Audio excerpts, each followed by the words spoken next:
नमस्कार दोस्तों। पनौती। पनौती क्या है? पनौती शब्द सुनकर भाजपाइयों के एकदम से होश क्यों उड़ जा रहे हैं? वो एकदम से बिलबिला क्यों पड़ रहे हैं? भाजपाई एकदम से टूट क्यों पड़ रहे हैं?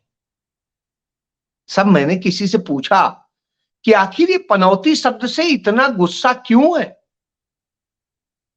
क्यों भाजपाई इसे अपनी ही मान ले रहे हैं? राहुल गांधी ने तो किसी का नाम नहीं लिया था।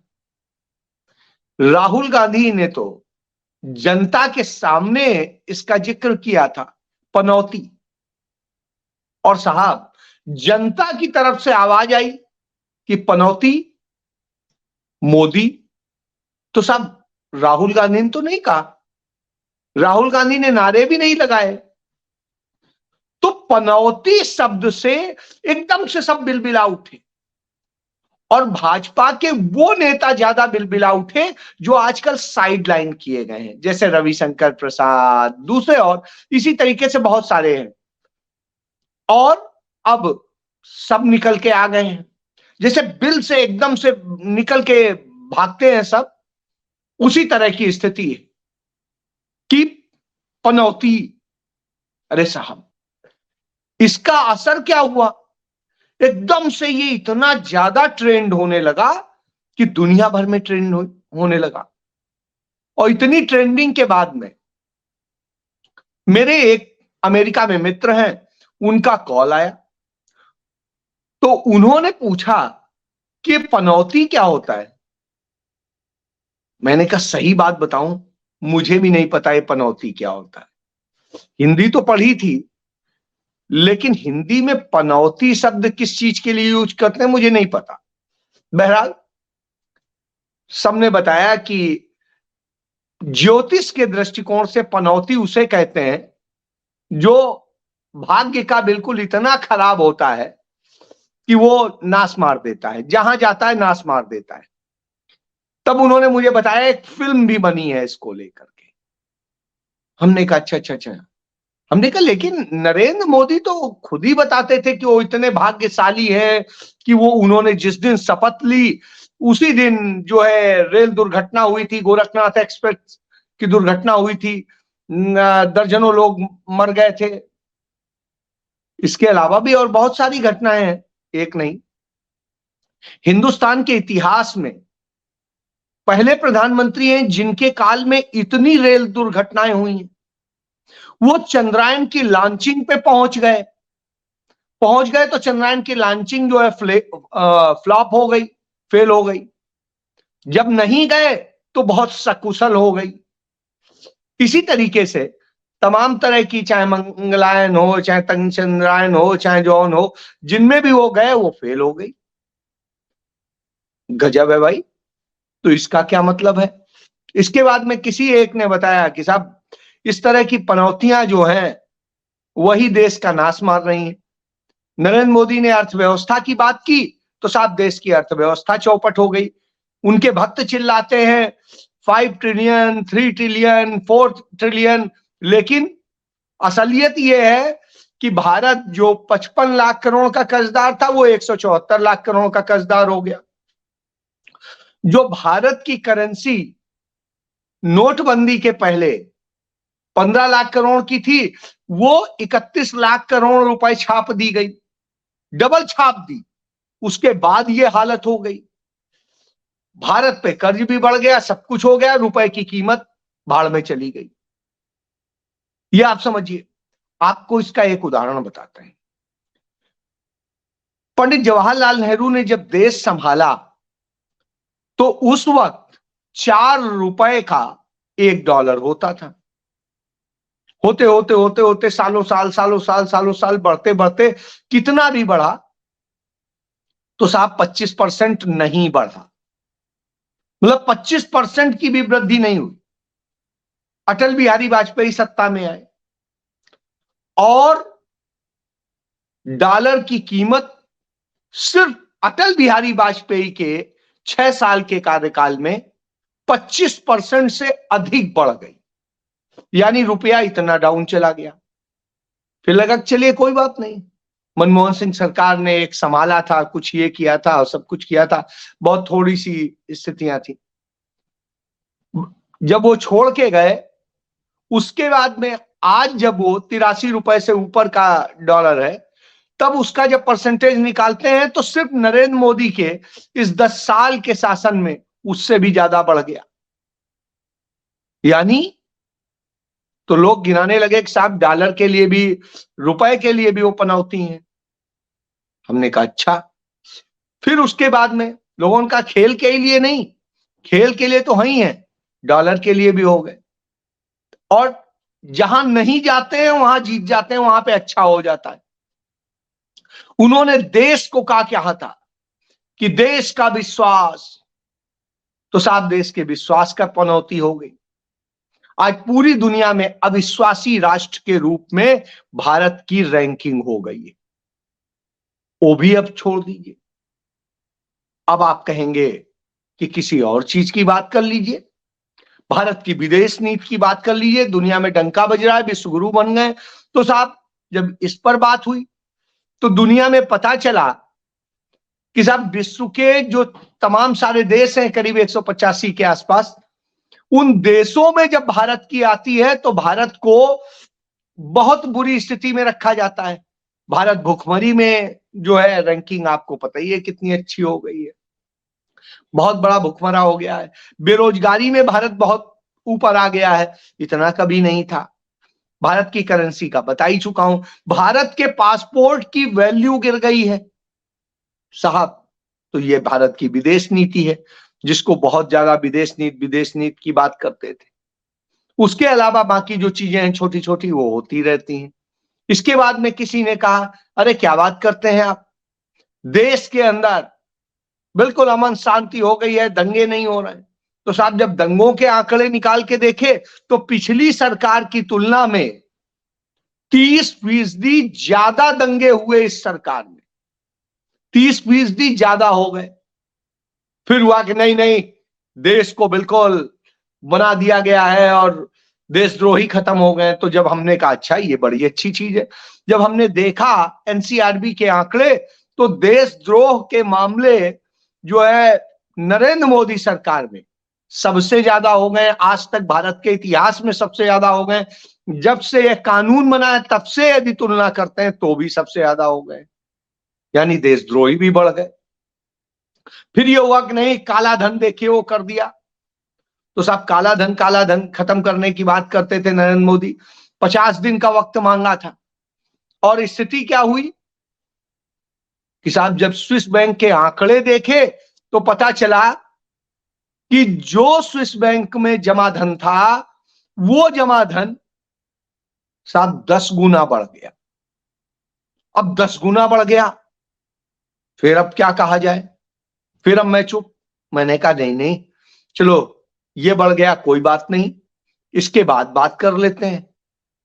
हमने कहा देश में सांप्रदायिकता खत्म हो गई, अब लोग सब आपस में रहते हैं। तो साहब ये पता चला कि लिंचिंग के मामले ही सबसे ज्यादा इनके समय में, किसी का क्या बात करते हैं, सीमाएं बड़ी सुरक्षित हो गई हैं। तो एक दूसरे मित्र ने आज ही का ही अभी दिखा दिया मुझे, कहा साहब राजौरी में अभी अभी ये घटना हुई है, एक मेजर और एक आर्मी का जवान और 2 जवान शायद वो शहीद हो गए। और उसने मुझे गृह मंत्रालय के आंकड़े दिखा दिए, नरेंद्र मोदी का ये गृह मंत्रालय, उन्हीं के वो अमित शाह है। तो उसने दिखा दिया कि कश्मीर में और कश्मीर के अतिरिक्त इतने 1947 से लेकर 2014 तक जितने सैनिक शांति काल में शहीद हुए उससे ज्यादा सिर्फ इन 9 साल में शहीद हो गए, यानी उससे ज्यादा लोग मार दिए गए। उनका नहीं नहीं 370 खत्म कर दिया है। हमने भी कहा हाँ ये तो बिल्कुल सही है, मैं भी अभी हाल ही के दिनों में कश्मीर घूम के आया था। तो मैंने कहा लेकिन वहां पे तो जगह जगह पे फोर्स लगी हुई है, पूरी नाकाबंदी है, जिससे कि आम आदमी स्वतंत्रता से कहीं चल नहीं सकता है। तो पता चला जितनी फोर्सेस वहां लगी हुई थी उससे 10 गुना का खर्चा बढ़ गया है, क्योंकि वहां पर जो आर्म फोर्सेस हैं वो इतनी बढ़ा दी गई हैं। मैंने कहा अच्छा। फिर लोगों ने कहा वो तो कश्मीर के लिए भी पनौती साबित हुए, कश्मीर राज्य होता था, अब वो केंद्र शासित हो गया है। वो भी दो टुकड़े हो गए, टुकड़े टुकड़े गैंग कहते थे, टुकड़े टुकड़े गैंग कर दिया है। हमने कहा यार अब क्या कहें। हमने कहा नहीं, चीन को डरा दिया है, लाल आंखें दिखा दी हैं। तो उन्होंने कहा अच्छा। तो उन्होंने बताया कि भाई साहब लद्दाख में चले जाइए, और वहां पे चूंकि मैं गया था तो मुझे पता था वहां पर, तो पता चला कि वहां करीब 3,500 वर्ग किलोमीटर की जमीन चाइना ने कब्जा कर ली है, उसका तमाम सारा हिस्सा कर लिया। तो 3,500 वर्ग किलोमीटर की जमीन चाइना के कब्जे में है। और फिर लोगों ने कहा बताइए आप, कभी भी शांति काल में चाइना ने कभी ऐसी घटना हुई हो 20 सैनिक भी तो हमारे मार डाले, पीट पीट के मार डाले। अब मेरे पास कोई जवाब नहीं था। तभी एक दूसरे मित्र बोले कि साहब इसकी बात क्यों करते हैं, आप वहां क्यों नहीं जाते हैं। कहा, मैंने कहा, उन्होंने कहा अरुणाचल प्रदेश। तो साहब अरुणाचल प्रदेश में मेरे एक मित्र जो है चीफ सेक्रेटरी रहे थे, सत्यगोपाल। मैंने उन्हें फोन किया, मैंने कहा भाई साहब ये बताइए क्या क्या स्थिति है। तो सत्यगोपाल बोले कि यार वहां 7 गांव बसा लिए हैं, और वो भी ये नहीं कि कच्चे घर बने हों वो बने हों, पूरे पक्के घर बना लिए हैं। और वो बना लिया है, हम तो ये समझ लीजिए कि चीन का जो भारत का एक बड़ा हिस्सा है जो अरुणाचल का, उसमें हम जा ही नहीं सकते। मैंने कहा अच्छा। मुझे लगा यार ये क्या हो रहा है। तो वो भी हो गया। हमने कहा लेकिन डोकलाम की सड़क, तब तो आप ही चीफ सेक्रेटरी थे, डोकलाम की सड़क वो बनने नहीं दी। उनका जाइए उस पर घूम के आइए, अब सड़क बड़ी अच्छी बन गई, हालांकि आप नहीं जा पाएंगे क्योंकि वो चीन के कब्जे में। मैंने कहा नहीं नहीं। तो उनका नहीं यही है। मैंने कहा अच्छा। मैं कहा यार ये अब मेरे पास में नहीं, मैं क्या बताऊं। मैंने नहीं, महंगाई कम हो गई। तो मेरी पत्नी ने ही तुरंत मुझे कहा है कि महंगाई कम हो गई है, अभी आटा लाए तो ये इतने का है, चीनी इतने की है, टमाटर इतने का है, और ये प्याज इतने का है, ये इतने का है। मेरी हालत बिगड़ गई। और उसने कहा ऐसा है, ये जो अब मुझे तुमसे देते हो महीने में, ये डबल कर दो, क्योंकि डबल में भी खर्चा नहीं चलने वाला है। मैं कैसे चला रही हूं मैं जानती हूं। अब मेरी हालत खराब। मैंने कहा तो यार मैं वही करता हूं। तो मैंने अपने बैंक अकाउंट को चेक किया, तो पता चला जो मेरी आमदनी का वो आता था पैसा, वो 4 गुना कम हो गया है। मैं कहा अच्छा। हाँ, क्योंकि मुझे 5 लाख रुपए महीने सैलरी मिलती थी। तो साहब वो नौकरी भी नरेंद्र मोदी ने, तो इस कारण से इधर उधर वो करके जो थोड़ा बहुत और अपने काम करके जो आता है, वो करीब करीब 1 सवा लाख रुपए आता है। तो खर्चा अब उसी से चलाना है। मैंने कहा अच्छा। तो ये, और उसके बाद में जो और चीजें थी अब वो खत्म। हमने कहा यार ये भी है। और फिर उसने मुझे और बता दिया, कहा अभी इनकी शादी है, इनके इधर जाना है, यहां जाना है, इसमें भी मुझे पैसे चाहिए, कुछ तो दोगे। तो मैंने कहा अब देना पड़ेगा ही। तो चलिए, तो ये स्थिति है। फिर उसने बोला बिटिया की तबीयत खराब है, उसके लिए दवा ले आना।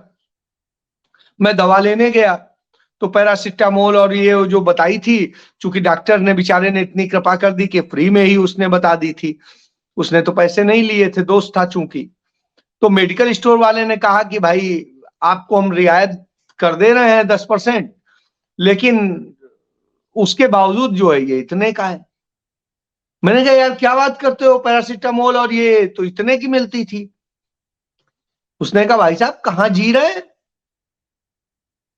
दवाओं के तो ये दाम है। हमने कहा नहीं, मोदी जी तो कहे थे कि दवाएं बड़ी सस्ती हो गई, ये हो गया। उसने कहा तो फिर आप एक काम करिए, मोदी जी से ही ले लीजिए जाके। अब मुझे बड़ी समस्या, अब मैं क्या करूं? मैं आयुष्मान की भी श्रेणी में नहीं आता हूं कि वहां से भी फायदा ले लूं। मैं किसी और में, मैं राजस्थान में भी नहीं रहता हूं कि 100% 25 लाख रुपए तक का इलाज फ्री हो, और मेरे पास मेडिक्लेम का है तो उसमें ओपीडी होती नहीं है। अब मैं फिर परेशानी में आ गया। मैंने कहा चलो कोई नहीं, दो भाई बिटिया तबीयत खराब है तो लेके जानी है। तो यह स्थिति। तो साहब ये पनौती मेरी समझ में आई कि ये पनौती है। तो पनौती इस तरह से हुई है, घर का किराया पहले से जो है 1/4 बढ़ गया है। अब मैं उन्हीं सारी चीजों को कि अब इसे कैसे स्ट्रीमलाइन करूं, ये मेरी समझ में नहीं आ रहा है। तो मैंने कहा, पूछा किसी से कैसे होगा, सबने कहा ऐसा है, ये पनौती ही जाएगी तभी कुछ होएगा, नहीं तो कुछ होने वाला नहीं है। नहीं तो आप ये समझ लो अभी तो इतना ही है, ये भी खत्म हो जाएगा। तो इसलिए इस पनौती से हाथ जोड़ो, यही पनौती है। मैंने भैया हाथ जोड़े, मैंने कहा भगवान बचा लो किसी तरीके से। तो भगवान के पास में हाथ जोड़ने के लिए जब हमने कहा अच्छा चलो उनको प्रार्थना कर लें, थोड़ा सा मान मनवार कर लें, तो मैं लड्डू की दुकान में गया। वहां से मैंने कहा तो लड्डू वाला बोला कि भाई साहब अब 700 रुपए किलो है लड्डू। मैंने कहा यार 700 रुपए? कहता है और क्या, घी इतना महंगा हो गया, ये इतना महंगा हो गया, महंगा हो गया, कहां से देंगे भाई साहब? मैंने कहा ऐसा करो यार, तुम ज्यादा मत दो, तुम 4 लड्डू दे दो, हम 4 भगवान को चढ़ा देते हैं। तो ये आप समझिए। उसके बाद हमने कहा धूप बत्ती ले लें, वो ले लें, क्या कहते हैं, दीपक, जिससे कि उसे जला देंगे, भगवान के आगे प्रार्थना कर लेंगे। वो भी हमने जब पूछा तो साहब मेरे वो भी होश उड़ गए कि धूप बत्ती भी इतनी महंगी हो गई है, और जो दिया जलाया जाता है वो भी, दीप जलाने का वो भी इतना महंगा हो। मैं कहा यार भगवान भी महंगे हो गए। तो बाबा विश्वनाथ में गए थे, तो बाबा विश्वनाथ, तो वहां पर भी पता चला कि अब तो टिकट 300 रुपया का है, तो 300 रुपए में बाबा के भी दर्शन होंगे। हमने कहा भैया बाहर से हाथ जोड़ लो, ये लड्डू जो है यहीं से समर्पित, हाथ जोड़े, मैं चलाया, मैंने कहा यही दीपावली ठीक। तो साहब ये पनौती भगवान मिटाए न मिटाए वो जाने, उनका काम जाने। अब मेरी औकात नहीं है कि मैं जाके भगवान को भी इतने महंगे लड्डू चढ़ाऊं, इतनी महंगी धूप बत्ती जलाऊं और ये करूं। मैंने कहा इससे अच्छा पूजा ही करना छोड़ दो। तो साहब ये हालत है। अब आप समझ गए होंगे पनौती क्या है, और उस पनौती की स्थिति क्या है। घर घर तोड़ने जैसी स्थिति आ गई। आज वो पनौती राजस्थान में थी, और राजस्थान में जब कांग्रेस एक होकर के लड़ रही है तो वहां पर क्या होता है, सचिन पायलट हाथ से हाथ मिलाए आज घूम रहे हैं गहलोत के। तो साहब राजेश पायलट के प्रति बड़ा दर्द और बड़ा प्रेम उमड़ पड़ा पनौती को, और उसने कहा राजेश पायलट इतने महान थे, ये थे। और जब राजेश पायलट होते थे तब उनको कोसते थे यही, वहीं पे रैली करके। अब जो है वहां उनका दर्द बयां कर रहे हैं और कह रहे हैं कि उनके बेटे के साथ बड़ा बुरा हुआ। उनका बेटा तो नहीं कह रहा है कि उसके साथ बुरा हुआ, लेकिन पनौती को लग रहा है कि उनके साथ बुरा हुआ। तो साहब इस पनौती से समझ लीजिए। मेरे एक तरह जो मणिपुर में रहते हैं उनसे हमने कहा भैया अब तो ठीक है, अब तो शांत है, अब तो कोई खबर नहीं आ रही है। उन खबर आएगी कहां से, इंटरनेट बंद पड़े हैं, सब कुछ बंद पड़ा हुआ है, कोई संचार साधन नहीं है, खबर आपको कहां से मिलेगी। आपने भी फोन करके नहीं पूछा इतने दिनों से। हमने कहा क्या हुआ, तो उनका अभी 3 दिन पहले ही 3 लोग मरे हैं, उसके अलावा 3 रेप और हो चुके हैं। हमने कहा वो पहले जो हुए थे, कहा उनमें तो कुछ हुआ नहीं, ये और हो रहे हैं, और औसत में रोजाना 1 रेप हो जा रहा है। हमने भैया 6 महीने हो गए, 6 महीने मतलब 150 दिन से अधिक हो गया, 180-90 दिन हो गए, कितने हो गए? तो बोले हाँ। तो कहा उससे ज्यादा 190 से ज्यादा रेप के केस हो चुके हैं। हमने कहा अच्छा? तो उनका हाँ, और मरने का भी औसत उससे है। उनका मरने का औसत भी 2 दिन में 3 आदमी का है, 2 दिन में 3 आदमियों की हत्याएं हो रही हैं। मैंने कहा अच्छा? तो मैंने कहा वो तो कह रहे थे सब शांत हो गया, सब अच्छा हो गया, बड़ा अच्छा। कहें तो साहब हमारे मणिपुर में आया था, बोला था मणिपुर को हम देखेंगे, हम रक्षा करेंगे, और मणिपुर के लिए वो पनौती साबित हुआ। तो ये चंद सारे पनौती के उदाहरण मौजूद है। तो साहब ये पनौती अब किसको कहां ले जाएगी, कहां कहां क्या क्या करेगी, ये देखना होगा। तो अब तो हम हाथ जोड़ रहे हैं भगवान से, भैया बचा लो, हम 1 किलो 1.25 किलो लड्डू चढ़ाएंगे, ठीक है, 700 का नहीं 800 का चढ़ाएंगे, बचा लो हमें इस पनौती से। अब आप देखो आप कितने का चढ़ाओगे। भैया चढ़ाए भगवान मानते हैं तो मान लो, फिर हम क्या है 300 नहीं 500 रुपया दर्शन का दे देंगे, क्या करेंगे? अब जब भगवान पैसा लेने लगे अपने दर्शन के, तो फिर और कुछ नहीं कर सकते। तो साहब ये पनौती राज है। अब पनौती राज में तो यही देखना पड़ेगा। बच्चों को पढ़ाना मुश्किल हो गया है, दूसरी चीजें मुश्किल हो गई हैं, यही पनौती राज। क्योंकि राहुल गांधी तो मुफ्त की पढ़ाई की बात करते हैं, अंग्रेजी की पढ़ाई की बात करते हैं, वो भी मुफ्त में। राहुल गांधी तो 500 रुपया का सिलेंडर, 400 रुपया का सिलेंडर दिलाने की बात करते हैं और दिलाते हैं। राहुल गांधी जो है मुफ्त की इलाज दिलाने की बात करते हैं और किसानों को तमाम रुपया देने की बात करते हैं और तमाम सारे समर्थन मूल्य देने की बात करते हैं। यहाँ तो स्थिति है सब कुछ देना पड़ रहा है, कुछ हो नहीं मिल रहा है। तो भाई पनौती से बचा लो। अब आपको बचना है तो भैया आप भी 400-500 800 1000 रुपए जितने का लड्डू चढ़ा सकते हो चढ़ा लो, भगवान को मना लो। मैं तो मना रहा हूं, फैसला आपका है। जय हिंद।